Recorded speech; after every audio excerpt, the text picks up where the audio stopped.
There's something funny about looking back on a career built on noise. People always wanted to ask Jim Neidhart about the shot put record, about the anvil toss at the Calgary Stampede, about 2 tag team championships next to Bret Hart's name. They wanted to hear about the belt, the nickname, the pink and black attack, all of it tied up in highlight reels and trivia questions.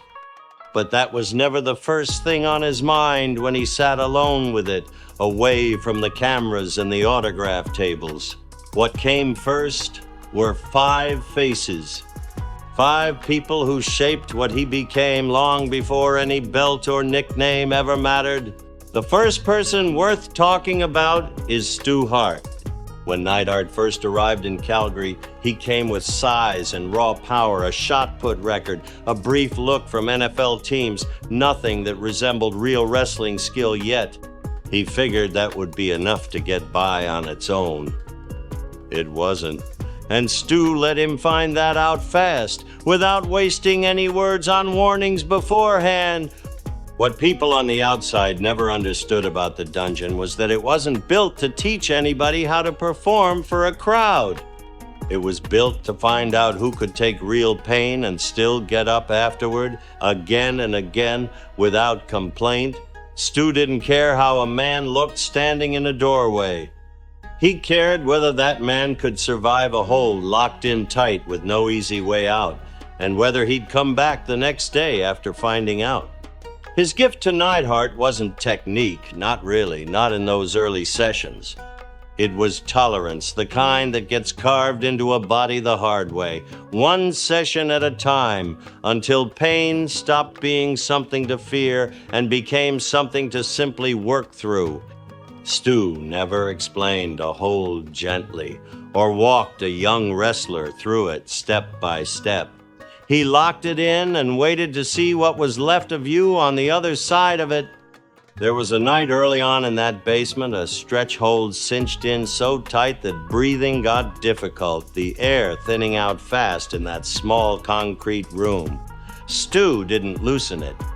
He just stood there, watching, waiting to see if Neidhart would tap or find his own way out. He found his own way out. That kind of test changes how a young wrestler walks into every locker room afterward. Word got around in Calgary that Stu's guy could take real pain without folding under it.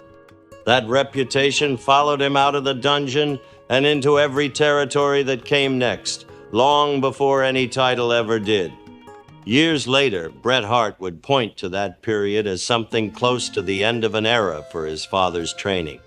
In an interview reflecting on who actually passed through the dungeon, Bret named Neidhart as his father's last serious student, someone Stu trained completely on his own. By then, Stu wasn't young anymore, and according to Bret, nobody who came after Neidhart got that same level of hands-on attention. When he thought about Stu later in life, he thought about foundation built through pain, the kind no amount of natural strength could ever substitute for on its own. The next person worth talking about is Bret Hart. When Neidhart first crossed paths with him in the ring, they weren't partners at all. They were opponents, wrestling each other to a draw, twice before Neidhart finally got the pin. 2 very different men, Bret precise, calculating, thinking 3 moves ahead. Neidhart raw, explosive, running on instinct more than plan. What people underestimated about Bret was how much he saw in a partner most promoters would have wasted. McMahon had Neidhart slotted as a singles act with a manager, and Bret stuck wearing a cowboy gimmick neither of them wanted. Bret was the one who pushed back, who suggested putting the 2 of them together instead of keeping them apart.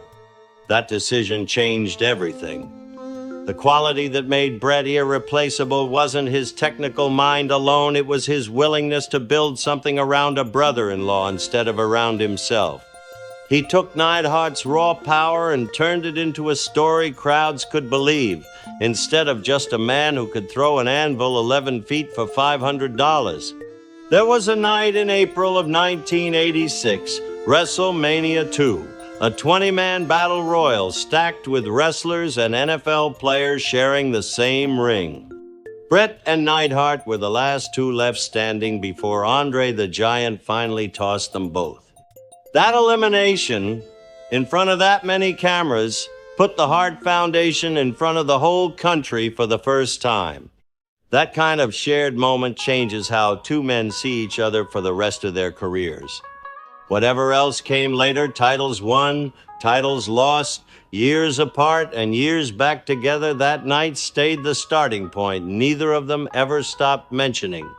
Jimmy Hart, who managed the pair for years, later reflected on what made the partnership work, describing the two men as complementary opposites rather than identical pieces, one supplying the sturdiness, the other supplying the spark that carried the act. He also noted something unusual for a tag team that worked together that long. Across all those years, the two of them never once had a real falling out. When he thought about Bret later, he thought about brotherhood that went deeper than the family it started from. The next person worth talking about is Jimmy Hart. When Neidhart first met him, the noise was the first thing anybody noticed. The megaphone, the constant talking, the manager act that looked from the outside like nothing more than a sideshow riding alongside the real wrestlers. What people never gave Jimmy credit for was how much he carried on behalf of the team he managed. In storyline after storyline, Jimmy got cast as the betrayer, the one who'd sell out his own guys for a better deal, the one fans loved to boo every time he opened his mouth. Few people stopped to consider how much careful planning sat behind that noise. His gift wasn't loyalty in the obvious sense, it was precision dressed up as chaos. Jimmy understood exactly how far a storyline could push before it stopped helping the Hart Foundation and started hurting them, and he managed that line constantly, even while playing a character built to look untrustworthy on camera. There was a stretch in the summer of 1988 before the storyline turned where Jimmy started managing the Rougeau brothers and cutting into the foundation's own earnings on camera. Backstage, away from the cameras, there were real conversations about how to carry that angle without letting it damage either side standing with the crowd. Jimmy cared about getting that part right, even knowing he'd be the one booed hardest once it aired. That kind of behind-the-scenes care rarely gets remembered the way the in-ring moments do. Younger acts on the roster noticed it anyway. The way Jimmy worked just as hard protecting reputations as he did playing the heel meant to threaten them. Looking back on those years later, Jimmy described the dynamic with Neidhart and Bret as one of the smoothest working relationships of his career, free of the friction that usually builds up between a manager and the talent he's leading on camera. For a man who spent decades managing some of the most volatile acts in the business, that absence of conflict stood out to him as something worth mentioning long after the act had ended. When he thought about Jimmy later, he thought about guidance hidden inside chaos, the kind that only revealed itself once you knew what to look for. The next person worth talking about is Davey Boy Smith. Long before either of them ever stepped into a WWF ring, they'd both come up through the same Stampede wrestling system, the same Calgary roots, the same Stu Hart toughness test in that basement. By the time they faced each other as rivals, the British Bulldogs across from the Hart Foundation, there was already history neither side could shake, the kind that doesn't disappear just because a promoter draws up a new feud on paper. What people on the outside missed about Davey Boy was the weight of being paired with a partner who got noticed first. Dynamite Kid drew attention the way Bret did on the Hart Foundation side, and Davey Boy spent years working underneath comparisons he never fully escaped, no matter how hard he worked to be more than half of a duo in anyone's eyes but his own. That shared experience was exactly what made the rivalry mean something real instead of just another storyline on a card. Neidhart understood that weight from his own side of it, the powerhouse standing next to a more technically gifted partner, doing the unglamorous work that rarely got the same praise from the crowd or the dirt sheets. Whatever happened between the four of them in that ring, there was an understanding underneath it that neither team ever needed to say out loud to the other. There was a night on the 26th of January, 1987, the British Bulldogs defending the tag titles against the Hart Foundation, a finish that came down to a controversial assist from referee Danny Davis. The match itself ran hot, both teams pushing each other right to the edge of what the storyline allowed that night, neither side willing to make the other look anything less than dangerous. After the cameras stopped, the four men shook hands the way men do when the work in the ring meant more than whatever side of the storyline they'd been assigned. That kind of respect built through real competition doesn't fade the way a storyline does once the next angle takes over. Years later, whenever their paths crossed again, the rivalry never got in the way of what they actually thought of each other on either side of that exchange. When he thought about Davy Boy later, he thought about respect built entirely through rivalry, the kind no scripted feud could ever manufacture on its own. And the last person Neidhart thought about, the one that stayed hardest of all five, was Owen Hart. When the original Hart Foundation split apart in 1989, Owen stepped into that spot beside him, another brother-in-law, but carrying a different kind of weight, the family's youngest, the one everyone in that locker room had watched grow up inside the business itself. What people outside that family never fully grasped about Owen was the pressure of simply being a Hart. Bret had already become one of the biggest stars in the business. Owen had to find his own identity in that shadow, in a family where every comparison ran one direction. Neidhart understood that weight better than most, having spent years standing next to a more famous name himself. What made Owen impossible to replace wasn't talent alone, even though that talent was obvious to anyone who watched him work. It was the ease between them two men from the same family finding their own rhythm as the new foundation, without needing to live up to what the first version of that name had already built. There was a stretch through 1996 and 1997 when the extended Hart Foundation reunited Neidhart, Bret, Owen, Davy Boy, Brian Pillman, drawing crowds into a frenzy because the bond underneath it was real, not manufactured for one pay-per-view. Owen brought a lightness that balanced out the rest of them, the kind of humor that made the hardest stretches of the road feel survivable. Owen was supposed to have decades left. Instead, in 1999, an accident during a pay-per-view took him far too early, in front of a crowd with no idea what they'd just witnessed.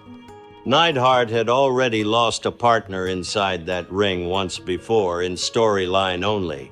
This loss carried none of that mercy. It simply stayed. When he thought about Owen later, the thought was less about wrestling and more about everything cut short, a member of that family who was supposed to outlive all of them, gone long before his time.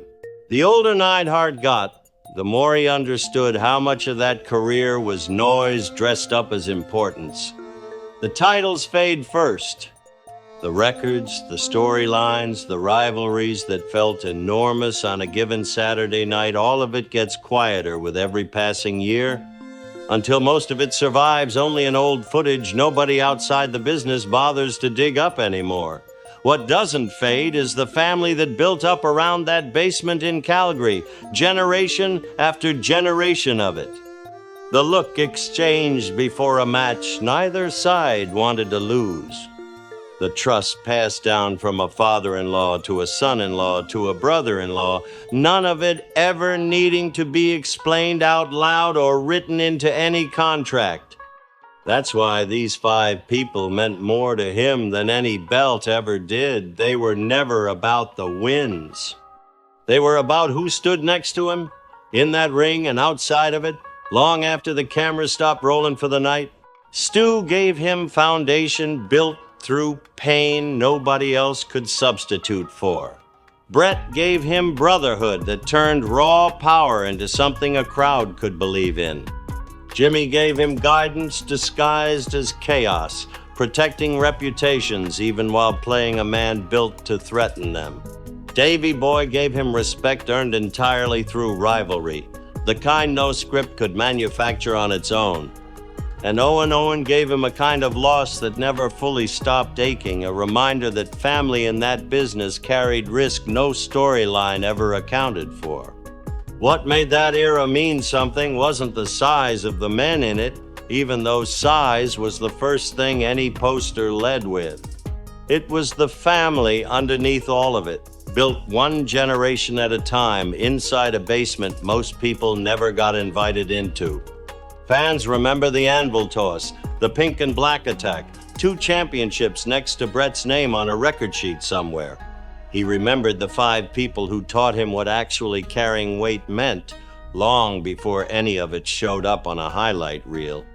The titles still fade, same as they always have. The family never did. If you had to sit down with your own Hart Foundation one more time, who would still be sitting next to you?